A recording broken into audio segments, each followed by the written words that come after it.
سڵاوتان لێ ببینەرانی خۆشەویستی تەلەڤیزیۆنی کۆمەڵا، خۆشحاڵین جارێکی تر بە بەرنامەی ئاسۆی بەرابەریەوە دەبینە میوانی ماڵەکانتان.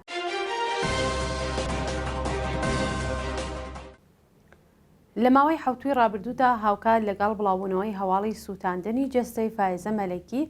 ئەو کچەلاوەی کە لەلایەن باوکیەوە قوربانی دابوونەریتی کۆنەپەرستانە و کولتوری پیاوسالاری کۆماری ئیسلامی بوو، بۆ جارێکی دیکە بابەتی توندوتیژی دژ بە ژنان و بە تایبەت توندوتیژی سازماندراوی دەوڵەتی دژ بە ژنان لەلایەن چالاکانی بواری ژنان، بزوتنەوەکانی چەپ و کۆمونیستە و کرا بە بابەتی گرنگ و تایبەتی ڕۆژ. لە بەرنامەی ئەم هەفتەی ئاسۆی بەرابەری چاوخشاندنێکمان دەبێ بەم بابەتە. بۆ لێکدانەوەی ئەو بابەتەی کە باسمان کرد، میوانداری هاوڕێ سەلامی قادری ئەندامی حزبی کۆمونیستی ئێرانین کە سەرنجتان بوو بینین ئەم وتوێژە ڕادەکێشم.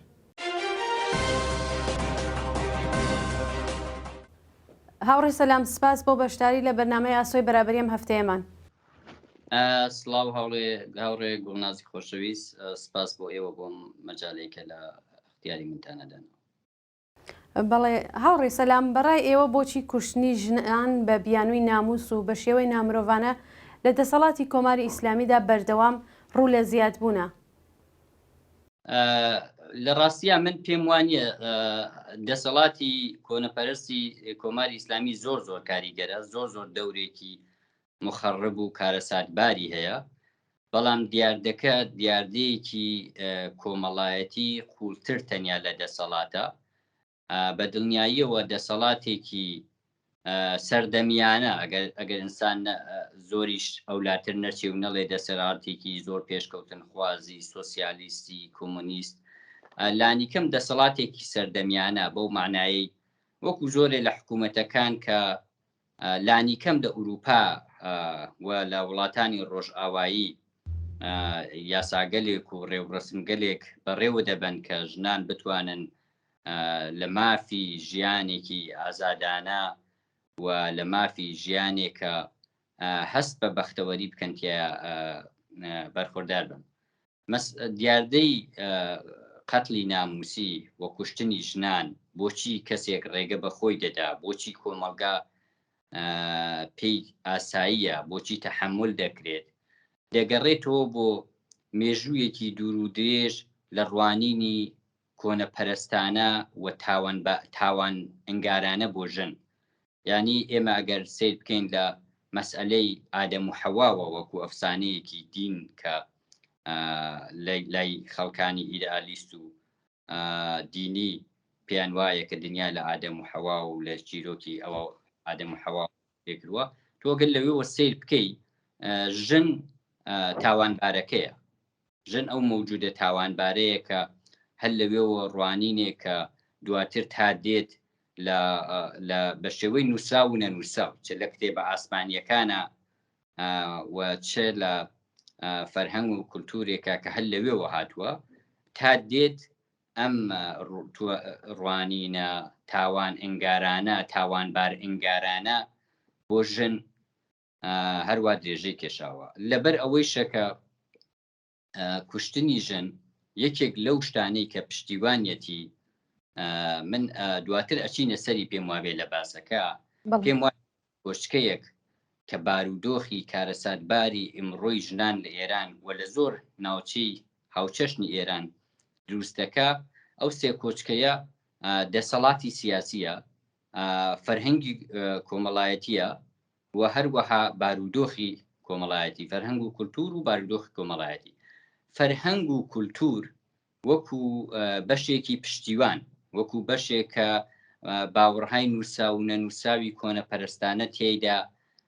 شەپۆل دەدا و ئەو کەسە کە قەتلی ناموسی دەکا زۆر جار خۆی لە ژێر فشارێکی کۆمەڵایەتی یا لانیکەم تەحسین و دەستخۆشباییەکی کۆمەڵایەتیە دەبینێ. ینی پێی وایە کە ئەگەر بۆ نمونە کچەکەی ژنەکەی یا هەر کەسێک لە خێزانەکەیە بەهۆی مەسئلەی ناموسی بکوژێت، یان دەربەی لێ بدا پێی وایە تەشویق دەکرێت پێی وایە وەکو کەسێکی بە شەرەف و بە ناموس و بە دەربەست تەشویق دەکرێت یان لە هەندێ شوێنی زۆر کۆنەپەرستە پێی وایە کە ئەگەر نەیکات ئیتر چۆن سەری بەرزۆکە تر مەوردی مؤاخەزەی کۆمەڵایەتی قەرارەگرێ من پێم وایە گەورەترین دەلیل کە ئێوە قسەتان لەوە بوو بۆچی ئاسانی دەکاتەوە بۆچی ئاسانە پێم وایە ئەوەی کە بۆچی ئەو دیاردە هەیە تاوانباری سەرەکیەکەی حکوومەت و بێقانونی وانەیە بەڵام بۆچی ئاسانە لەبەر ئەوەیە کە فەرهەنگێکی و باوەڕهایەکی نووسرا و نەنووسراوی کۆنەپەرستانە لەناو ئەو کۆمەلگا هێشتا ماوە هێشتا ڕەگوڕیشەیەکی هەیە هێشتا ڕنگ و بۆیەکی هەیە کە بە دڵنیاییەوە لە دنیای ئێمڕۆدا دەکرێت ئیش بکەی بۆ ئەوەی ئەو فەرهەنگە کۆنەپەرستانە پاشەکشێ پێ بکرێ چونکە خودی مرۆڤ دیلی فەرهەنگە خودی مرۆڤ دیلی فەرهەنگی کۆنەپەرستانە و باوەڕی کۆنەپەرستانەیە یعنی تۆ تەسەور بکە ئەگەر تۆ بەرعەکسەکەی وەکو پیاوێک پێت وابێ کە ئەگەر لە حاڵەتێکە کە کەسێکی موانەسی خێزانەکەت ئیشێک دەکاکە و ئیشە لەگەل باوەڕها و کولتور و نۆرمهای ئمڕۆی ئەو کۆمەلگان نایەتەوە بەڵام ئەگەر بیکوژیت زۆر موردی مؤاخەزە قرار دەگری وەکو کەسێکی جەنایەتکار سەیرت دەکەن بەرعەکسی ئەوەی دەستخۆشباوی و تەشویق بکری خۆ لەم سەرۆ تۆ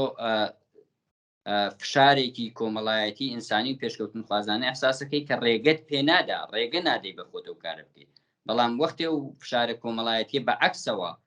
هەستەکەی تەحسینت دەکا یان پاڵت پێوە دەنێ بۆەوە بیکێ زۆر بە ئاسانی دەست دەبێت بۆ جەنایەتی بەڵێ بنەڕەتی بابەتی کوشتنی ژنان بە بیانووی ناموز لەکوێوە سەرچاوە دەگرێت باسی ئەومان کرد کە دەوڵەت نەخشێکیە بەڵام سەرچاوەکەی لەکوێیە وەکو باسم کرد سەرچاوەکەی ئەوتە لەو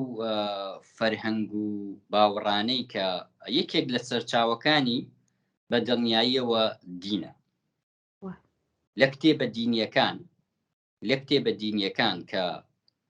بە باوەڕی ئەوانەی کە ئێستا باوەڕیان بوانەیە پێیان وایە ئەمانە لە ئاسمان و لای خواوەندێکەوە هاتوو ئەم خواوەندە هەموو شتێک دەزانێت و ئەم خواوەندە دەزانێت زاتی ژن خراپە و زاتی پیا و باشە و زۆر سەیرە کە خواوەندەکە زیاتر لە نێر دەچێت لە ڕاستیە کتێبەکان بەو چەشنەی کە باوەڕدارانی بە ئیسلاح دینی پیان وایە ئەمە لە ئاسمانەوە هاتووە و خواوەندێکی هەمە چیزان لە ئاسمانەوە ئەمەی نووسیوە ئەوە نییە کتێبە ئاسمانیەکان بەرهەمی سەردەمێکن کە مرۆڤ بەگشتی خاوەنی زانست و تێگەیشتن نەبوو لە دیاردەکانی ڕۆژانی ژیانی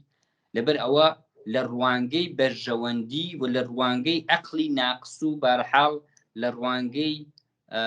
ناقص بەو معنایە کە مێژوویەکەی ینی تۆ لە لەحازی مێژوویەوە زۆر جار ئیمکانی ئەوەت نییە ئەمڕۆ بیر لە شتێک بکەیتەوە کە مرۆڤی 100 ساڵی دوای تۆ بیر دەکاتەوە یا بە عەکسەوە دەبێ وابێ نەیشتوانی قەناعەت بکەیت و لە چوارچێوە گەلی دواکەوتوانەی 100 ساڵ و 1400 ساڵ و 2000 ساڵ لەمەوبەر بژیت بەڵام بەداخەوە زۆر جار مرۆڤ خۆی دیلی چوارچێوە کۆنەکان دەکاوە ئەم چوارچێوە کۆنانە لەو سەردەمانەوە هاتوون کە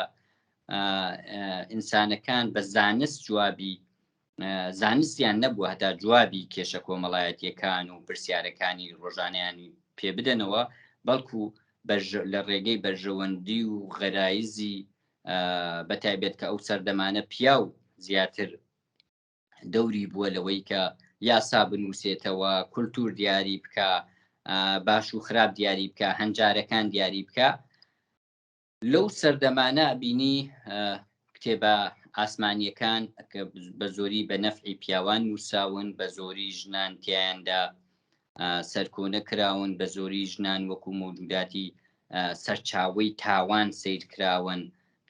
کە ئەوەی کە ئەگەر بتەوێت تاوان نەکرێ ئەبێ ژن داپۆشی ئەبێ ژن ئەسیری ماڵ بکەی ئەبێ یاسا و ڕێسا بۆ ژندا بنێی کە لەو چوارچەوەی ئەو یاسا و ڕێسایانە نێتە دەرەوە ئەبینی وەکو خودی لە مێژووی دینەکانە باسی دەکەن و خودی مێژووی ئیسلام باسی دەکەن، دەڵێن کە پێش هاتنی بە ئیسلاح پێغەمبەری ئیسلام لە وڵاتێک کە وڵاتی عەرەبستان کە دینی ئیسلامی لێوە هات، ژن زیندە بە چاڵ دەکرا، یعنی کە تۆ ئاوات و ئارەزوو دەکرد کچت نەبێ، ئەگەر ئەبوو زیندە بە چاڵ دەکرا. ئەڵبەتە ئەوە تەبیعەتەن مەواردێ بووە، گینا و پرسیارە پێشدێ کە خودی محەممەد و ئەوانەی کە زیندوو بوون ئەی لە کێ لەکە ئەو ژنەی کە ئەگەر زیندە بە چاڵ کرابوو چۆن ئەوانی بوو. مەواردێک بوو، دیاردەیەکی کۆنەپەرستانەی جەنایەتکارانە بوو. دواتر کە بە ئیسلام دێت، ئەوە بەرامبەریەوە دەوێستێتەوە، ئەوە ئیسلاح دەکا، بەڵام خۆی بۆ خۆی دەبێ بە سەرچاوی کۆمەڵێک ڕوانینی کۆنەپەرستانە کە مێژوویەکی دوور و درێژ یاسا بووە، ئێستش جەریاناتی کۆنەپەرست هەوڵ دەدەن و لە هەر شوێنێک بەدەسەڵات دەگەن، ئەوانە دەکەن بە بنەمای لێکدانەوە بۆ مافی مرۆڤ و هەستی مرۆڤ و ئازادی مرۆڤ و وەکووە بینین داعش و تاڵەبان و تاڵەبانی کۆماری ئیسلامی لە ئێران و هەموو جەریاناتی لەو چەشنە کە دەگەن بەدەسەڵات بە دڵنیاییەوە دەسەڵات جەریاناتی بە ئیسلاح مەسیحی و ئەوانش کاتی خۆی کە دین لە دەسەڵات گیانە بووە، لە هەمان هەر یاسایەکە سەرچاوەی لە دین گرتووە هەمان نەقسی بووە. ئەمە سەرچاوەیەکە و لە عینی حاڵیەوە لەوەیش کارە ساتبارتر کۆمەڵێک بەدیهیات کە لای خەڵکێک وەکو بەدیهیات وایە لە فەرهەنگ و کولتورا جێکەوتووە، زۆر جار تێڕوانینە نەنووسراوەکان لەناو کولتور و فەرهەنگی ڕۆژانەی ژیانە کە پیاوسالاری و ڕوانینی پیاوسالاری بەسەریاندا زاڵە، زۆر جار ئەگەر کۆنەپەرستتر نەبن لانیکەم بەقەی ئەو ڕوانینە نووسراوانەی کە لە کتێبە ئاسمانیەکان هەیە کۆنەپەرستن و ئەمانە وەکو سەرچاوەیەکە ڕوانگەیەک چوارچێوەیەکی جیهانبینی و ڕوانینە کە ئەبێتە زەمینە بۆ ئەوەی قەتڵی ناموسی بکرێت. بە دڵنیاییەوە کۆمەڵێک مەسئلەی تر هەیە کە لەوانەیە لە درێژەی باسەکە بتوانین بچینە سەریان، کۆمەڵێک ڕەهەندی تر هەیە کە ئەبێتە هۆی ئەوەی کە ئەو بارودۆخەی کە ئەمڕۆ ئێمە تێداین بێتە ئاراوە، بەڵام سەرچاوەکە لەوێوە. زۆر سپاس هاوڕێ سەلام. هاوڕێ سەلام، ئێوە دەزان کە هەفتەهای ڕابردوو لە کوردستان کچێک بەدەستی باوکی سووتێنرا، یان توانین بێژین قەتڵی ناموسی بوو، بەهۆی قەتڵی ناموسی بۆ لە کوردستان ڕێژەی قەتڵی ناموسی ئەوەندە لە ناوچەکانی دیکە لانی کەم زۆرترە، یام زۆرتر ڕسانەیە، یام دلیلەکەی ئەوەیە شاید لە شوێنێکی تریش بێت بەڵام ڕسانەی نەبێتەوە، بەڵام لە کوردستان ڕێژەی قەتڵە ناموسیەکان زۆرترە. مەسەڵەن هەر چەند هەفتە پێش لەسەردە تەجاوزی گرۆهی بوو. دلیلەکەی چی؟ ئەوە گەرگمە یەک تریش باسکەم ئەوەیە ڕژیم لەم کاتەدا دوکتەرەکەی بە مقەسری ئەوە زانی کە ئەم خەبەرەی ڕسانەی کردەوە پەیگیری قانونی بۆ دوکتەرەکە دابین کرد و بۆ تەجاوزی گرۆهیەکە لە سەردەشتیش هەروەها ئەو چالاکە مەدەنیەی کە ئەمەی باس کرد و بنەماڵەکەی کەفنە ژێر فشارێکە و دلیلی ئەو مەسایلە چییە لە کوردستان؟ بەڵێ وەکو باسم کرد، ئەگەر لە چوارچێوەیەکی گەورەترە، ئەگەر لە ڕوانگەیەکی دوورترەوە بڕوانین بۆ دیاردەی ئەم جەنایەتە ناموسی و جەنایەت و کولەن ئەو جەنایەتانەی کە لەگەڵ مرۆڤ دەکرێت، خشونەت کە بانترین ئاستی کوشتنە، چ بە ئێعدامکردن، چ بە کوشتنی کەسێک لە کێشەیەکی کۆمەڵایەتی، لە شەڕێک لەسەر قەرز و مەسائلی ڕۆژانەی کۆمەڵایەتی، چ بە قەتڵی ناموسی، کوشتن و جەنایەت و ئەوەی کە ئاستی خشونەت، ئاستی توند و تیژی لە کۆمەلگایەکە لە چه ئاستێکایە. وەکو باسم کرد سێ کۆچکەی هەیە ئەو بارودۆخە. یەکێکی دەسەڵات و یاسایە کە ئەگەر ببێت دەسەڵات و یاسایەکی سەردەمیانە و ئینسانی ببێت دەوری خۆیەیە، و ئەگەر بە عەکسەوە ئەوەش هەر دەوری کاریگەر و مخەڕبی خۆی هەیە. کولتور و فەرهەنگە کە ئەگەر ئیش بکرێ بۆ پێشخستن و داتەکاندنی لە باوەڕها و هەنجارهای کۆنەپەرستانە کە بە دڵنیاییەوە ممکنیشە هەمیشە لەو باوەڕە کۆنانە داتەکێ، خۆ بارودۆخ جۆرێکی تر دەبێ. گۆشەیەکی تریشی بارودۆخی ئابووری لە ناو کۆمەلگایە. ئێمە ئەبینین لە کۆمەلگای کوردستان بارودۆخی ئابووری زۆر کارەساتبارتر و خراپتر و وێرانترە و ئێمە لەگەڵ دیاردەی کۆڵبەری و کوشتنی کۆڵبەرەکان و مەحرومیەتێکی بەرچاو کە بەهۆی ئەو تێڕوانینەی حکوومەتی مەرکەز تێڕوانینی ناسیۆنالیستی حکوومەتی مەرکەز و بەهۆی مبارزاتێکە لەو منتەقە بووە وەکو شوێنێکی تهدیدێکی ئەمنیەتی سەیری کراوە بینی لە مەحرومیەتێکی ئابووری زیاتر لە ناوچەکانی تریش ڕەنج دەبا ئەو ناوچەیە. ئەبینی حکوومەت و یاساکە وەکو قسەی لێکرا زۆر کۆنە پەرستانە زۆر وحشیانە خودی یاسا تۆندوتیژیە خودی یاسا دوو یاسا بە بەرچاوی ڕێگە دەدا لە شوێنێکا کە بیانووی ئەوە دەستکەوت کە مەسئلەی خیانەتی زەناشووی و ئەو شتانە مەترح بکەی ئەتوانی ژنەکەت یا کچەکەت کە هەستەکەی ڕابتەیەکی بووە ئەتوانی بیکوژیت. ینی ئەمە یاسا خۆی تونندوتیژیە بینی یاسا و دەسەڵات کە دەبێ پارێزەری مرۆڤ بێ کە دەبێ ئەگەر کەسێک ڕێگە نادا بەخۆی ترسی ئەوەی هەبێ کە یاسا چی لێ دەکا کە یاسا چۆن تاوانی دەدا و تاوانی لێ دەسێنێتەوە وەختێکە جەنایەتێک دەکا خۆی یاسا خۆی جەنایەت پیشەیە لە سیستمێکی ئاوا یاسا خۆی جەنایەت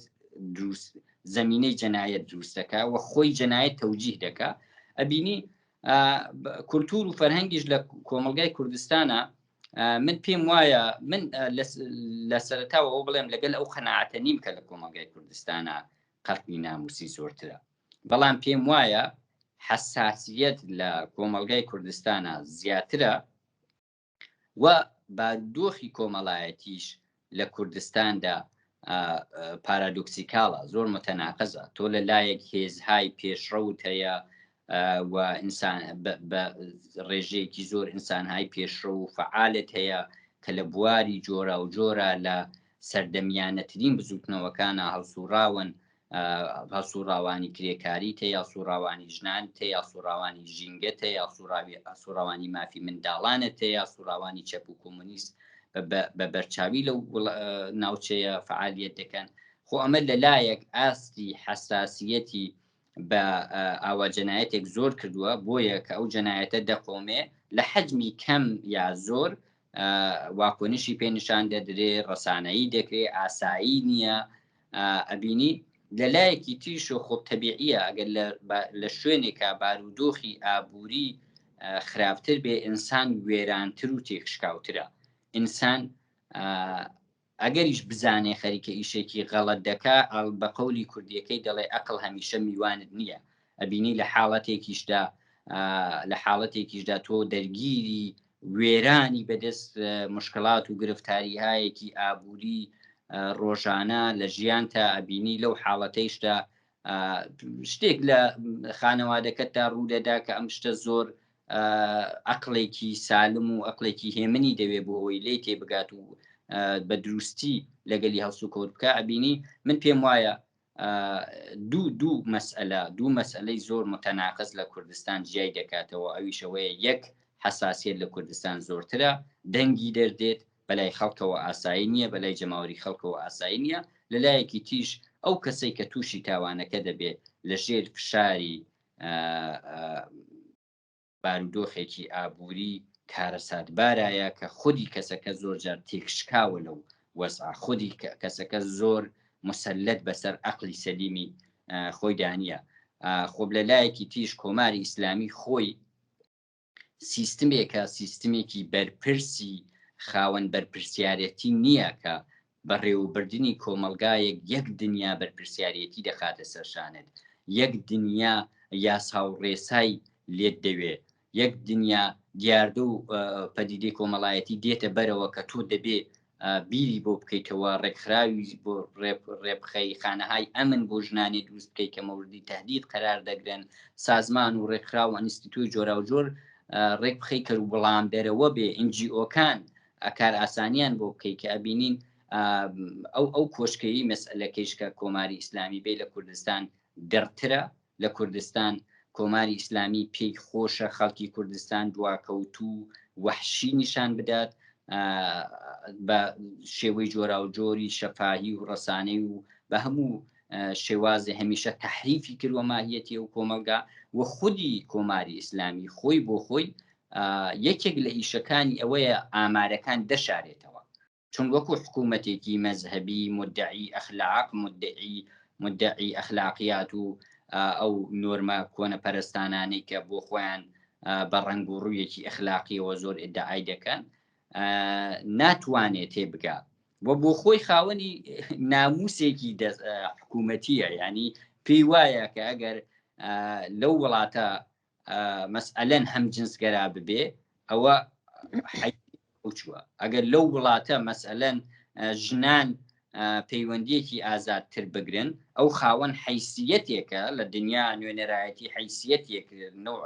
ئەخلاقیاتێک دەکا کە ئیسلامی نابی محەممەدی دەکا کە ئەو ئابڕۆی ئەو دەچێت ئەگەر ئیدز لە وڵاتەکە ببێت ڕێژەکەی دەشارێتەوە لەبەر دووهۆ یەک دەیەوێ لە لێکدانەوە جیهانیەکانە وەکو وڵاتێکی زۆر دواکەوتوو نەکرێت کە کاریگەری هەیە لەوەی وڵاتێکی دەرحاڵی تەوسعات چۆن هەڵدەسەنگێنرێەوە ڕێژەی دیاردە کۆمەڵایەتیەکان گرینگە لە لێکدانەوە جیهانیانە لە لایەکی تیژ لە جیهانی کۆنەپەرست و لە ناو ڕێکخراوهای هاوچەشنی خۆیان و سنی و شیعە و ئەوانە لەو ناوچەیە خۆیان بە نوێنەری جۆرێک لە ئەخلاقیاتی درۆزنانە و متەزاهر و پڕ لە تەناقز دەزانن کە حیثیەتی ئەوان دەچێ ئابڕووی بە ئیسلاح خۆیان خاوەنی ناموسێکن ناموسێکی حکوومەتی شەرەفێکی حکوومەتین جا لەبەرەوە حازن هەر قەتڵ و جەنایەتێ بکەن بۆ ئەوەی سیمای ئەم جەریانە کۆنە پەرستە متەناقزە ناسەردەمیە ڕووتوشکەن و بێکێشە نیشانی بدەن نایەنەوێ ئەو کێشانەی ئەو تەناقزانەی کە هەیەی دەربکەوێ بۆیە ئەگەر لە ناوچەکانی تر دەتوانن بیشارنەوە لانی کەمێکەوەی لە کوردستان کە ئەو دیاردانە ناشاردێتەوە ئەو دیاردێ قیزەون و ناشیرین ئفشا دەکرێن وە خەڵکیش لە کوردستان هەمیشە پەنجەی بە دروستی بۆ حکوومەت و کەمتەرخەمی و نەبوونی یاسایە لە لایەن حکوومەتەوە و نەبوونی ئەسڵەن دەسەڵاتێک کە خۆی زەمینە سازی ئاوا مەسائلێکە. بەڵێ هاوڕێ سەلام باستان کرد کە کۆماری ئیسلامی دەیەوێت چهرەیەکی ناشرینی لە کوردستان نیشان بات بەڵام لەم لایشە خوشبەختانە بینی کە چالاکانێکی مەدەنی هەر ئەو ڕۆژێک کە فائزە مەلەکی یان چەند ڕۆژ دواتر دەکوژرێ لەلایەن باوکە و لە شاری سنە بەیانیە ئەدەن و هەروەها ژنان لە مەریوان ئەمە چەندە ئەتوانێت تەئسیری بێ لەسەر کەمکردنەوەی کوشتنی ژنان لە کوردستان کە خۆشتان باستان کرەمە ئەرکی چالاکانی مەدەنی و فعالینی کرێکاریمان هەیە لە شارەکانە و ئێوە بباوڕی ئێوە ئەمە توانێت چەندە تەئسیری بێ ئێوە خۆتان کەسێک بوون کە لە شاری مەریوانە لە ساڵی 1380 بۆ یەم 84 گەریشتبانەکەم خۆتان کەسێک بوون کە ڤیددیۆکانی دوایی من حتمما لەم بەرنامەدایانم قسەتان کرەوە بۆ خەڵک لە ناڕزایەتی بەوهەی کە کچێک لەلایەن باوکەکەی و دەکوژرێت ئەمە چەندە ئەتوانێت تەئسیر گوزار بێ بە نەزەری ئێوە ئەو اعتراضە کۆمەڵایەتی کە ئێوە باسی دەکەن ساڵی 1970 بوو بۆ مەرگی فریشتەی نەجاتی و هەر چەند مانگ بەر لە ئەوە لە ساڵی 1970 بۆ مەرگی شەهینی نەسوڵایی لە ئاوایی دزلی و فریشتەی نەجاتی لە شارێکی کایندیناری مەریوان لە ڕاستیە زۆر دەوری هەیە لە ڕاستیە لە حاڵەت و بارودۆخێکی ئاوەهادا کە ئێمە وەکو فعالینی چەپ وەکو فعالینی کرێکاری و شۆڕژێر وەکو فعالینی کۆمۆنیست کە زۆر جار من کە ئەڵێم فعالینی کۆمۆنیست باس لە کۆمەڵی هەسوڕا و ئەەکەم کە ئیشی ئاگاهی و ڕێکخستنی کۆمۆنیستی و پەرەپێدان و قرس و قاینترکردنی جێگە و پێگەی کۆمەڵە لە کوردستان دەکەن و وەکو ڕێکخراوێکی چەپی کاریگەر لە کۆمەلگەی کوردستانە کە هەل لە مەسئلەی ژنانە زۆر دەستکەوتی هەیە بەڵام سەرفەنەزەر و لە مەسئلەی حزبی و فعالینی کۆمەڵا کە وەکو فعالینێک کە ئەو کۆمەلگا تینوویەتی و کۆمەلگا بە چاوی ڕێز و احترامەوە هەمیشە سەیری هەڵسوڕانی کۆمەڵە و کۆمەڵەیەکان دەکاوە جێگەی شانازیە بۆی ڕێکخراوێکی ئاوا بەڵام سەرفەنەزەر لەو ڕێکخراوانی حزبی کە لەوێ ئیش دەکەن و هەن لەو کۆمەلگایە ئێمە یەک دنیا کەسی فعالی کرێکاریمان هەیە کە ڕەنگە هەمان مەیل و بۆچووی پێشکەوتن خوازانیان هەیە بەڵام بە تایبەتی لە ڕێکخراوە کرێکاریەکانی شەکەن ڕەنگە پەیوەندی حزبیان ببیانیان بێت بە زۆریان ڕەنگە نەیان بێت یا هەڵسوڕاوانی ژنان هەڵسوڕاوانی ژینگە هەڵسوڕاوانی مافەکانی منداڵان ئەمانە پێم وایە بەرپرسیارەتێکی گەورە سەرشانی ئێمەمانان دەکەوێت سەرشانی هەڵسوڕاوانی جۆرا و جۆر دەکەوێت لە کۆمەلگای کوردستانە ئەو کۆمەلگایە کۆماری ئیسلامی قین و نفرەتێکی زیاتری لێ هەیە اتفاقا لەبەر ئەو وزە پێشکەوتن خوازانە لەبەر ئەو ورە پێشکەوتن خوازانە و کۆماری ئیسلامی لاواز و داما و بە چۆکدا هاتوویشە لە بەرامبەر ئەو بزوتنەوە و ئەو شەپۆ لە کۆمەڵایەتیەی کە لە کوردستاندا کوورەکەی سیاسی و بەتایبەت لە مەسئلەی ژناندا کوورەکەی کۆمەڵە هەڵی کردووە و بەتین و تاوڕای گرتووە جا لەبەر ئەوە لە ڕاستیە ئەرکێکی گەورە سەرشانمان دەکەوێت من پێم وایە ئەوەی کە کرا لە سنا ئەو جەمعە لە هەڵسوڕاوانی ژنان هەڵسوڕاوانی ئیجتماعی و ئەوەی لە مەریوان کرا باش بوو زۆر باش بوو بەڵام بە نەزەری من کافی نەبوو بە نەزەری من کافی بەڵام پێچوان نییە لەو خەفەقانەی جمهوری ئیسلامیە حرەکەتێکی زۆر باشە ئەوەی کە تۆیسە لە ئێرانێکی دەژێر حاکمیەتی جمهوری ئیسلامیە کەس زاتی نییە بە ئازادی حتا بەحسی هیچ شتێ بکە بەڵام ژنانێک توانیانە بێژن ئێمە مخالفی قەتڵی ناموسین یان ئەبێ ئەو کەسانە کە ژنان دەکوژن لێکۆڵینەوەیان لێ بکە یان ئێمە شتێکی زۆر باشە بە نەزەری من هاوڕێگیان ئەمەوێ جازم بێ کە ئەوە ڕوون بکەمەوە لە باشبوونیە هیچ شک نییە لە باشبوونیە نییە لەوەی کە لە ئاستی خۆیان کاریگەرە هیچ شک نییە بەڵام لەوەی کە ئایا کافیە و ئایا ناکرێت لەوە زیاتر بکەین من بە قسەکەم لەسەوەیە کە دەکرێت لەوە زیاتر بکەین زەمینە لە کوردستان هەیە بەتایبێت لە شاری سنە زەمینە زۆر هەیە کاتی خۆ ئێمە کە هەواڵی قەتلی ناموسیمان بیست لە دوو مۆرەدا لە ئاوایی دزلی یەکێ لەو ئاواییانەیە کە نزیکە لە هەڵەبجە و بە ئیسلاح شارەزور و ئیسلامیەکان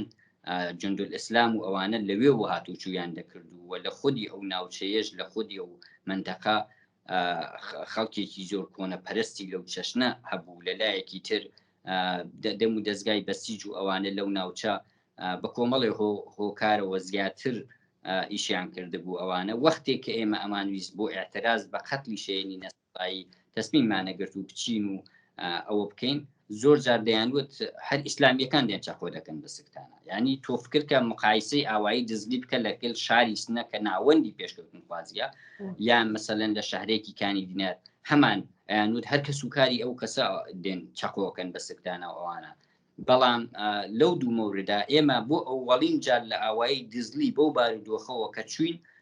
ژنان بۆ ئەووەڵین جار هاتنە سەر زیارەت و خەڵکی ئاوایی دزلی بەو بارودۆخەوە کە تەسەور دەکرا جا من پێم وایە و تەسەورە غەڵەتە مەیلێکی پێشکەوتن خوازانە لە ناو جەماوەری خەڵکە هەیە و لە ئاوایی دزلی نوێنەرێکیان بۆ خۆیان هەڵبژار کە مامۆستایەک معلمێکی ئەو دێبوو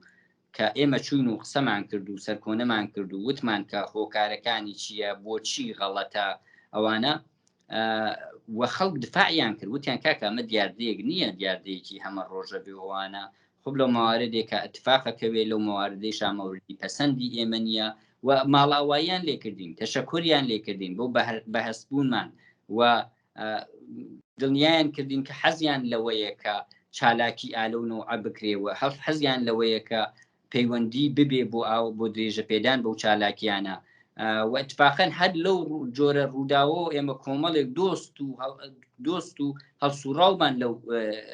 منتەقەیە ناسی دواتر لە شارێکی کاین دینار ڕەنگە بۆ خۆتان ئەگەر ڤیدیۆکان سیر بکەن حتمەن دوایەوەی کە قسەکان تەواو بێ ڤیدیۆکان دادەنم دەڵێ ئەگەر لەوێ سیری بکەن لە شارێکی کاین دینار ئێمە بۆ قەتڵی فریشتەی نەجاتی چوین لە حەجمێکی زۆر بربڵاوە لە حەجمێکی چەند سەو نەفەریە بەشداریمان کرد و خەڵکە زۆر پێشوازیان کرد. ئەگەر دەبینن من لەوێ دەڵێم هەر لە بەیانی بڕۆن ڕێکخراوی ژنان دروست بکەن، پرس بە کەس مەکەن، ڕێکخراوی ژنان دروست بکەن بۆ پارێزگاری لە مافەکانی ژنان. هەر لەوێ لە ناو ژنەکان دەڵێن هەر ئەمڕۆ ینی جالبە ئەوەش بزانن کە ئێمە لەوێ لەسەر قەزیەکە قسەمان کرد، باری ئینسانیەکەی مەسئولیەتێکە سەر شانی ئێمە دەکەوێت قیزەوەنی جەنایەتەکە ئەوانە، بەڵام نەباوڕمان بۆ بوو نەداوای ئەعداممان کرد بۆ قاتڵە بۆ عەلی نەجاتی. بەڵام دواتر خەڵکەکە زۆر لە ئێمە تووڕەتر چوونە بەردادگوستەری ڕۆژی بەیانی ئەرە و خەڵکە ئاسایی کە لەوێ مخاتەب ئێمە بوون، نامەیان کۆ کردو، ئیمزایان کۆ کردو، دێهات بە دێهات لە ناوشار وەچوونە بەردادگوستەری و چەند کەسیان لێگیرا لەبەرەوەی لە بەردادگوستەری ئەو نە حرەکەتەکە بەربڵاوتر بوو و داوای بەداخەوە لە تعدادێکیان داوای ئیعدامیشیان بۆ ئەو کەسە کرد بوو. مەبەستمەوەی کە تەفاوتێکە شاری نەدەیکە، تەفاوتێکە خودی مەسەلەن شارەکان هەیەە و ناوشاری مێریوان فراخان پەزیری بەهۆی ئەو هەموو پێشینەی مبارزاتە شۆڕش گێڕانی کە لە کوردستان هەیە، بەتایبەت لە شاری سنە تۆ ئەگەر هەڵسوڕاوێک بی ئاسی زانستت بۆ ڕێکخستن کەمتریش بێ لە هەڵسوڕاوی شارەکانی تر، ئەگەر لە شاری سنە تەجربە و ئەزمونیشت کەمتر بێ، هەر ئەوەندەی ببی لە مەدان و ئیش بکەیت لە زۆر مەورەدا من بۆ خۆم کە هەڵسوڕاوێکی کۆمەڵایەتی و سیاسی بووم لەو ناوچەیە، لە زۆر مەورەدا بینیومە هەستم کردووە کە لە شاری سنە زۆر ئاسانترە، ئەو هەمووە خەبات کراوە و هەموو خوێن ڕژاوە و هەموو ژنوپیاوی پێشکەوتن خواست ئیشیان کردووە و هەموو ئەوانە کارێکی کردووە لە شاری سنە زەمینەیەک ئاسان هەیە. ینی تۆ کاڵەی حەسوڕانێکی کۆمەڵایەتی دوو بواری هەیە، دوو سەری هەیە، سەرێکی فەراخان دەهەندەکەیە کە فەراخانی حرەکەتێکی پێشکەوتن خوازانە دەدا، سەرێکی فەراخان پەزیرەکەیە. تۆ ئەگەر بۆ نمونە بچیتە شوێنێک کە خەڵکەکە خۆی زۆر ئەوەندە پێشکەوتو نەبێ، ئەوەندە تینو نەبێ بە هەڵسوڕان بەو نەوعە لە هەڵسوڕان، ئەبینی تۆ فەراخان دەدەی بەڵام دەنەفر لێکەوە بێت. بەڵام لە شاری سنە پێم وایە ئەو هەموو گروپە پێشکەوتن خواز و سەردەمیەی کوونەوەردی، ئەو هەموو فعالی ژینگە، ئەو هەموو فعالی ژنانە، ئەو هەموو فعالانی کرێکاری و بواری هەتا سیاسی، بەنظری من دەکرا ئیشی لەوە گەورەتر و کاریگەرتر بکرێ و دەکرێ مەسئلەی ژنانیش وەکو مەسئلەیەکی کونشی و واکۆنشی سیر نەکرێ کە چاوەڕێەوە بکەین قەتڵێکی ناموسی ڕێ بدا ڕوو بدا، جا ئەو کاتە ئێمە بچین لە واکۆنش بەوەدا کارێک بکەین. بەڕای من مەسئلەی ژنان، مەسئلەی ژن و جێگە و پێگەی ژن مەسئلەیەکی زۆر کلیدیە، مەسئلەیەکی زۆر حیاتیە و دەبێت بە درێژایی ساڵ لە بواری جۆرا و جۆر ئیش بکرێ بوو ئەوەی کە ڕوانینی شایستەی مرۆڤێکی ئەمڕۆیی، ڕوانینی شایستە بۆ ژنان و مافەکانیان جێ بخرێەوە. ئەوە بواری جۆرا و جۆر دەگرێتەوە لە ماڵی خۆمان، با مناڵەکانمان کە لە دایک دەبن، کچەکان و کوڕەکانمان، کچەکانمان فێری مافەکانیان بکەین، کوڕەکانمان فێری ئەوە بکەین کە چۆن خوشکەکانیان وە کچەکان مافیان چییە. لە بواری جۆرا و جۆر لە هەموو چالاکیەکانمان لە درێژایی ساڵدا با هەمیشە گۆشەیەکی مەسئلەی ژنان بێ، با هەمیشە مەسئلەی ژنان یەکێک لەو بوارانە بێ کە هەمیشە لە بیریابین، هەمیشە ئیشی بۆ بکەین، چ لە بواری ئاموزشی، چ لە بواری کۆبوونەوە و قسە لێکردنی، چ لە بواری توێژینەوە، چ لە بواری ڕێخستنی حرەکەت بۆ فشار لەسەر حاکمیت و مەجلیس و ئەوانە بۆ ئەوەی کە ئەو یاسا کۆنەپەرستانانە پاشەکشێ پێ بکەن. پێم وایە ڕەنگە لەم بەرنامەیە جێگەی نەبێ لە بەرنامەی کۆمەڵە هەڵسوڕاوان و لە بەرنامەکانی ترمان دەکرێت لەسەر شێوازەکان و زەرورەتەکان و چیکردنەکان بۆ بەنسبەتی مەسئلەی ژنان ئەوەندەی ئەرکی دەکەوێتە سەرشانی هەڵسوڕاوانی چەپ و کرێکاری و بوارە جۆرا و جۆرەکان قسە بکەین و ئەرکی ئێمەیە وەکو ڕێکخراوێکی چەپ کە بەرچاوڕوونی زیاتر چۆن ڕێکخراو دروست بکرێت لە دنیای ئەمڕۆدا چی دەکرێت، چون تەبیعەتەن خۆن معجزە ناکرێت، خۆ تەبیعەتەن کاتێک دەسەڵات هەیە و دەسەڵاتە دەسەڵاتی سیاسی معنای هەیە، ینی دەسەڵاتی سیاسی زەبر و دەسەڵاتی ئەوەی هەیە ئەوەی کە دەیەوێ تا ئەتوانێت بیسەپێنێ، بەڵام لەو لایشەوە شتێکی مطلق نییە. بوونی هەڵسوڕاوانی کۆمەڵایەتی، بوونی هەڵسوڕاوان بوارە جۆرا و جۆرەکان پاشەکشێ دەکا بە حکوومەت پاشەکشێ دەکا بە فەرهەنگی کۆنەپەرستانە ئێمە ئەگەر دەڵێن لەسەر سوخت و سازی ئەو کۆمەلگایە تاسیرمانەیە لەسەر سوخت و سوزی ئەو کۆمەلگایە تاسیرمانەیە ئێمە چاوەڕێ ئەوە ناکەین هەتا ئەو ڕۆژەی بەدەسەڵات دەگەین و ئیمکانی ئەومانەیە هەموو شتێک باش بکەین معنای ئەوەیەکە ئەگەر ئێمە وەکو هەسوڕاوانی چەپ پاسیو بین بە ئەندازی کافی ئەکتیو نەبین زەرفیەتەکان لە شوێنی خۆی نەناسین و لە شوێنی خۆی بەکارنێنین ئەوەیە دەبینی سەلەفی و خەڵکی کۆنەپەرست دێن بوارەکە دەخۆزنەوە و بەرەو دواوی دەبن و فەرهەنگ بەرەو دواوە دەبن کولتور بەرەو دواوە دەبن کاریگەری خشونە زیاتر پەرە پێ ئەدەن لەناو کۆمەلگاکە لەبەرەوە من پێم وایە هەموو ئەو مێژوە دوور و درێژە لە تێکۆشان لە کوردستان زمینەیەکی فراهم کردووە و ئاستی خوێندەواری و مەیلی شۆڕژگێڕانە و پێشکەوتن خوازانە مەیلی سەربزێوانەی خودی ژنان یعنی زۆر دەتوانی قسە لەوە بکەی ئەوانە چین ئەو هۆکارانەی کە هەمووی دەست دەدا بەدەستیەکەوە کە ممکنی دەکا کە ئێستا کە ئێمە کۆمەلگای کوردستان مەسئلەمانە و لە شوێنی ئیشمان و شوێنی هەڵسوڕانی سیاسیمانە ممکنی دەکا کە لەو کۆمەلگایە پاشەکشێ بە فەرهەنگی کۆنەپەرستانە بکەین بارودۆخ و ڕوانین و ڕوانگەیەکی ڕۆژیانە بۆ ژنان لەوێ دابین بکەین. بەڵێ هاوڕێ سەلام ئێوە خۆتان باسی ئەرکی چالاکان و هەڵسوڕاوانتان کرد بەڵام ئەرکی ئێمە وەکو حیزبێک وەکو جەریانێکی سیاسی وەکو جەریانێک کە هەمیشە هەوڵمان داوە لە تەلەڤیزیۆنەکەمانە باسی مەسایلی ژنانکەین ئەو ئەرکە لە ڕاستیە ئێمە تەلەڤیزیۆنمانەیە و ئێمە وەکو جەریانێکی پێشکەوتن خواز لە درێژەی هەموو مێژ و دوور و درێژەداکە هەمیشە دەوترێت کۆمەڵا ڕێکخراوێ بوو کە ژنانی هێنا ڕیزی خەبات و ڕیزی چالاکی کۆمەڵایەتی و سیاسی و نظامی دیارە لە تەلەڤیزیۆن و ئۆرگانهای تەبلیغیماندا دەبێت زۆر چالاکتر بین دەبێت زۆر پراوپڕتر ئیش بکەین ڕێگە نیشاندەر بین گرێکان ئەو شتانی کە ئەو شوێنانی کە گرێیە هەڵسوڕای کۆمەڵایەتی نازانێ ئۆکەی حکوومەت سەرکوتگەرە لەم بارودۆخە حکوومەت سەرکوتگەرە ئێمە چی دەتوانین بکەین چ شتێک ممکن نییە چ شتێک ممکنە دیارە ئەو هەموو پەیوەندی لەگەڵ سوڕاوانی ناوە ئەمانە سوڕاوانی ناوە چاودەمی کۆمەڵان چاوگوێی کۆمەڵان بۆ ئەوەی بەرچاوی کۆمەڵا ڕوونتر بکەنەوە ئەوەی کە ئیمکانی هەیە لە ئمڕوا بکرێت دەکرێت بیناسین زەرفیەتەکان لە شوێنی خۆی بناسین زەرفیەتەکان لە شوێنی خۆی بەکاربێنین و ئۆرگانهای تەبلیغیمان ئۆرگانهایەک بێ بەرچاوی خەڵک و فعالینی سیاسی کۆمەڵایەتی ڕوون بکاتەوە لەو بوارانەوە کە چی دەکرێت من وەکوتم فەرهەنگی کۆنەپەرستانە دابوونەریتی کۆنەپەرستانە پاڵنەرێک زۆر جار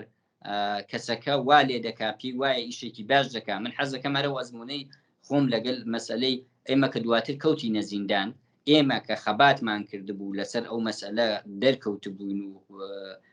چالاکی دیارمان بوو لەسەر مەسئلەی قەتلی ناموسی لەگەڵ خودی قاتڵینی ناموسی لە زیندان کەوتینە یەک بند و بەرحاڵ شانمان لە شان یەک دەکەوت من پێم خۆشە ئەوە بڵێم لە زیندان عەلی نەجاتی لەو شوێنەی کە لە هەواخۆری لای ئێمەدا دەنیشت و گوێی لە قسە و باسی فعالینی سیاسی دەبوو کە و مەسئلە ناشرینە و مەسئلە ڕێگەی تری هەیە تۆ بێ تێبگەی لە مافی ئەو کەسی لە بنەماڵەکە تا دەژی ئەگەر کۆمەڵێ هەنجار هەیە کە ئەو هەنجارانە بەدەستی کەس نییە بەدەستی تاکە کەس نییە دەبێ بتوانی بە تەفاهم و تێگەیشتن بگەی لەگەڵ کەسەکەتە ئەندامی خانەوادەکەتە کە کۆمەڵێک شت هەیە مافی تۆیە بەڵام ممکنە کۆمەلگاکە هێشتا تێنەگەیشت بێتەوە تۆ مافەکانت بە شێوەیە بەڕێوە بکە ئەنگۆشتنمای کۆمەلگانەبی بەڵام خودی کوشتن لە هەموو بێناموسیە بێناموسیت لە هەموو بێشەرەفیە بێشەریفی کرا خودی کوشتن جەنایەتە ئەو کەسێک کە ئەوە دەکات جەنایەتکارە ئەوە کارێکی زۆر جەنایەتکارانە و قیزەونە ئەبینی ئەو کەسە لای ئێمەدا دەکەوتە پاشەکشی و پاکانەهێنانەوە و سەرزەنشکردنی خۆی کە بەڵێ من تووشی جەنایەتێک بووم کە تێگەیشتنێکی هەڵام بووە ئێستا بۆ خۆشم لێ پەشیمانم بەڵام هەر ئەو کەسە لە شوێنێکی تر لە نمازخانە دەبینی لەگەڵ 4 نەفری کۆنەپەرست دانیشتووە کە تەشویقی دەکەن و دەڵێن کاکە تۆ زۆر بەشەرەف بووی، تۆ زۆر ئازا بووی، خەڵکی سە و ئازایەتی نەماوە، کچەکەت کارێکی کردبوو کە دەبوو لێی نەوزەری. لەوێ وەکو قارەمانێک کە ئیشەکەی خۆی بە شانازی دەزانی کاگەر هەر ئستش بواە ئەوەم دەکرد، ئەوە بۆ من دەری دەخست، نمونەیەک بوو دەری دەخست کە بوون حزور حەسوڕاوانی چەپ چۆن دەتوانێت ڕوانین و پاڵنەرەکان بگۆڕێ لە پاڵنەری کە مرۆڤ بەرەو جەنایەت و کوشتار دەبا بەرەو ئەو جۆرە لە تاوان دەیبات تا ئەو پاڵنەرە کە بەرەو ڕوانینێکی ئەمڕۆژیانە و پێشکەوتن خوازانە و بە تەفاهم و تێگەیشتن لە مەسەلە کۆمەڵایەتیەکانی دەبا. لەبەرەوە من پێم وایە لە ڕسانەکان ئێمە ئەبێ زۆر ئەتوانین و زۆر چالاکتر بین و هەڵسوڕاوانی سیاسیمان لە ناوە لە دەرەوە ئەو هەموو ئەزمونە کەڵک لێوەربگرین کە لە بواری جۆرا و جۆر لە سوسیال میدیا لە هەڵسوڕانی ڕۆژانەی ناو کۆمەلگا هەموو زەرفێتانە کەڵک وەربگرین بۆ ئەوەی کە بەڕاستی لە دنیای ئێمڕۆدا شایستە نییە ژنان دەرگیری ئەو بارودۆخە ڕەش و ناشیر نەبن. ژنان لە چەند بوارە خۆیان بۆ خۆیان لە چەند بوارە بەرەنگاری بارودۆخێ بوونەتەوە کە ئەمڕۆ دەرگیریان. تۆ ئەگەر ببینی ئەمڕۆ ڕێژەی خوێندن لە ناو ژنانە، ڕێژەی پسپۆری و مەدرەکگرتن لە بواری تەحسیلیا بۆ ئەوەی بتوانن دەستیان ڕابگا بە شوێنی کار و ئشتغاڵ پیا بکەن و بتوانن بەو شێوەیە جۆرێک لە ژێر سێبەری پیاوان بێنە دەرەوە ڕێژەیەکی زۆربانە. لە شوێنهایەکە کە ئەبینی دادگا گیری کردووە بەدەست ژنانێک و کەمل نادەن و بەرحاڵ تۆ بینی ڕێژەی خواستنی تەلاق لە دادگاکانە زۆرە. مە نیشان دەدا ژنان لە دنیای ئەمڕۆدا کۆک نین لەگەل ئەو بارودۆخەی کە بۆیان دروست کراوە و ئەبینی تێپەڕبوون لە نۆرمە کۆنەکان لە نۆرمی جمهوری ئیسلامی. ئەبینی هەتا ئێستا جمهوری ئیسلامی بە هەموو هێزێک هەوڵ دەدا حجابی ژنان وا لێ بکا کە دەیەوێ، بەڵام ژنان ئەبینی هەر ئەو حجابێش کە بە زۆر دەکرێتە سەریان بە شێوەیەک دەیکەن کە تێپەڕیوە لە نورمە دواکەوتووەکان و ئەبینی لە چەند وەکوتم لە ئەم چەند بوارەدا تێپەڕین لە نورمەکان ئاستی خوێندەواری و لەو شوێنانەدا کە جەهەنمێک دەبین لە ژیانی زەناشوویانە نەکردن خۆڕانەگرتن لەوەی کاگەر من تەلاق بسێنم ئابرووم دەچێت، گەر من تەلاق بسێنم جۆرێک سەیرم دەکەن. ئەبینی ژنان ئەمڕۆ لەو شوێنەدا کە تەسەور دەکەن قابلی تەحمل نیە دەچن و داوای تەلاق دەکەن و دادگاکان گرفتارە بەدەست پەروەندە زۆرەوە کە ئەبینی بەڕوونی دیارە ژنان ملیان نەداوە و ژنان ڕەحەت نین، ئۆکەی نین لەگەل ئەو بارودۆخی کە تێیدا هەن و هەموو ئەوانە نیشان دەدا ئێمە ئەو وەکو باسم کرد ئەو بەگراندا پێشکەوتن خوازانە و خەباتکارانە ئەو دیاردانی کە نیشان دەدا ژنان لەگەل ئەو بارودۆخەرین و ئەو هەموو ئیمکانە کۆمەڵایەتی و سوسیال میدیا و بواری جۆرا و جۆرەی کە ئەمڕۆ هەیە نیشان دەدا کە دەکرێت کاری زۆر زیاد. هاوڕێ سەلام هاوڕێیانی وتاقی فەرمان پێمێژن کاتی بەرنامەکەمان تەواو بووە، بۆیە زۆر سپاس دەکەم کە میوانی بەرنامەیەم هەفتەی ئاسۆی بەرابەر.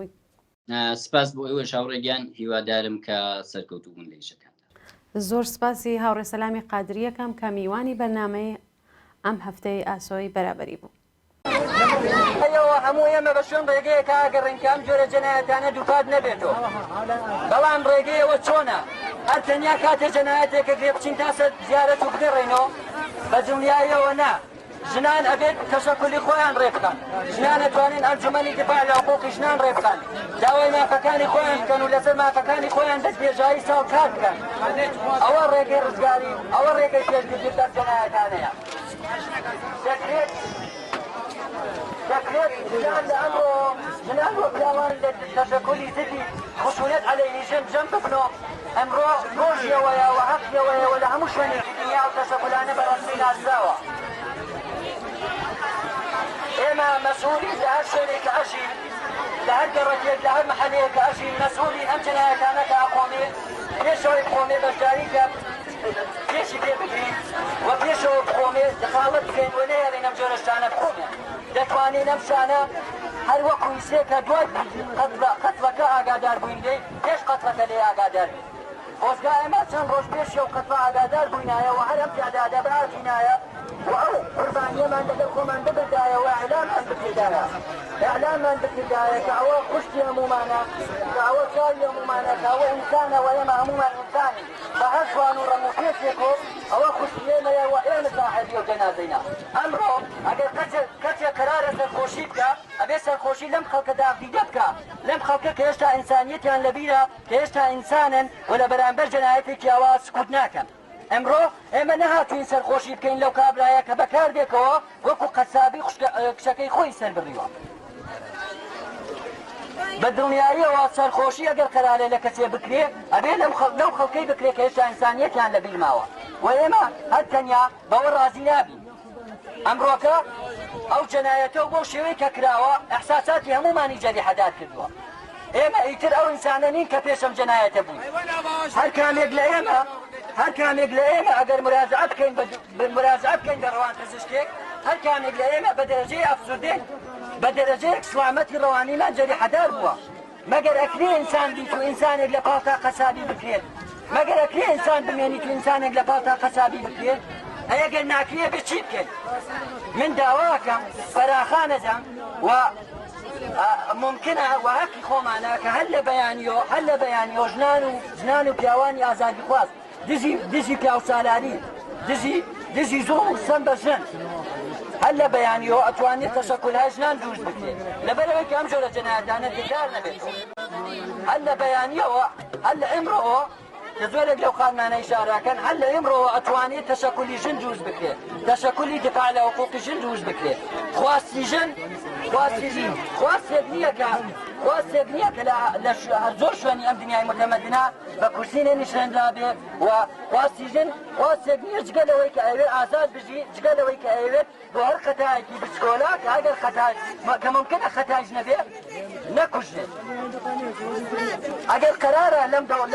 لەم منطقە کێنەژین حکوومەت لەو دادگایە باسی چون پیاوێک جەنایەتێک دەکات دەیبەن لە دادگای مەحکەمەیەکەن و بە کوردی تەفسیر بۆ دوای ئازاد دەبێت با ئەو ژنانش ئەگەر هەر لە ئەمڕۆ لە تەعریفی خۆمانە ئێمە ئەڵێن ئێمە کۆمەڵێک لە پیاوان و ژنانی ئازادی خواست و دژی پیاوسالاری دژی ئێرتجاعی کە بەهێز و نیری خۆمان ئەگەر بگیرین ئەگەر بکوژێن بەرامبەر بەم ئێرتجاعە بەرامبەر بەم داکەوتوویە ئەرێسی بە دڵنیاییەوە ڕۆژنێکی ئازادی خواست ئەوەی کە لە ڕیزی مبارزە و خەباتە جانی بەخسکە زۆر پیرۆستر و سەربەرزیترە لەوەی کە برایەکی بکوژێت ئەمە سەرەتایەکی زۆر باشە ئەمە دەستپێکردنێکی زۆر باشە ئێمە ئەگەر قەرارە لەم جامعە بژین ئەگەر قەرارە ئەم جامعە بە هەموو قانون و یاسا و دەوڵەتی متعین لە ئەمڕۆ چوتر نییە ژنان بەهێزی خۆیان نەداوای مجەوەز لە کەس بکەن نەچاوەڕێەوە بن کەس بزگاریان بکە بە دڵنیاییەوە ئەگەر ژنان لە مەیانە بن پیاوانێکی زۆر زیاتر لەوەی کە ئیسێ مەوجودە پیاوانێکی زۆر زیاتر ئەمڕۆ دژ بە ئێرتجاع و دواکەوتووی وێساون و ئەوێسن و بە دڵنیاییەوە ئێمە توانین پێش بە ئاوا جەنایەتایەک بکرین ئێمە کۆمەڵی خەڵکی فەقیر و هەژاری کە هیچ مافێکمان نەدراوە و هەر کاتێکیش مەوزوعێکی ئاوا بچکۆلە پێشێ پارە و یاسا و قانونمان نییە بەدەستەوە کە پینەی بکەین ئەگەر قەرارە بمێنین وەکو ئینسانەمانەوێ بمێنین و ئەگەر قەراریشە نەمێنین وەکو ئینسان و لە ڕیزی خەباتێکی پێشکەوتن و خوازانە و ئەمڕۆیانە بۆ دەستەبەرکردنی یاساکانە یاسا ئینسانیەکان دەبێت یار ئینسان دووبارێکەوە شعارێک لە هەموو شعارەکان بەرزتر شعارێک لە هەموو شعارەکان ضروریتر شعاری ئەوەیە کە سازمان و تەشەکولی یەکگرتوو بۆ دفاع لە منهەجی بۆ حقوقی ژنان و ئەوە وەفاداریە بە ژن بەڵێ بینەرانی خۆشەویست بەو جۆرە هاتینە کۆتایی بەرنامەی ئاسۆی بەرابەری ئەم هەفتەیەمان تا بەرنامەیەکی تر و ئاسۆی بەرابەریەکی دیکە ماڵەوە.